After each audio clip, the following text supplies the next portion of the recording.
Minamahal kong magulang, ako ay taos-pusong nagpapasalamat sa inyo sa lahat-lahat ng sakripisyo, pagmamahal, pag-aalaga at pagtitiyaga na ibinigay niyo sa akin.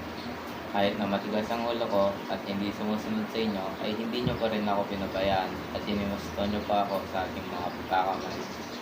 Nagpapasalamat ako sa Diyos na binigyan at binigyan ako ng mga gulang na tulad niyo. Sa oras na kailangan ko ng tulong, ay lagi kayong nariyan para sa akin, ano man ang mangyari. Hindi ko po kayang tumbasan ng salita ang lahat ng ginawa ninyo para sa akin. Kaya ako ay lubos na nagpapasalamat sa Diyos. Lubos po akong nagpapasalamat sa inyo sa mga sermon na sinabi niyo sa akin. Dahil dito, natutunan ko ang tama at mali. At dito ko mas nalaman na pag pinagsasabihan ninyo kami ay para lamang ito sa aming ikakabuti. At dapat ito ay hindi namin minamasama sapagkat kayo ay nag-aalala lang sa amin dahil mahal niyo kami. Mahal na mahal ko po kayo, pangako po na gagawin ko ang lahat upang maging mabuting anak.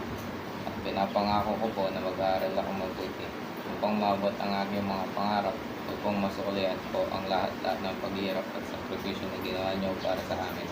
Maraming salamat po sa lahat.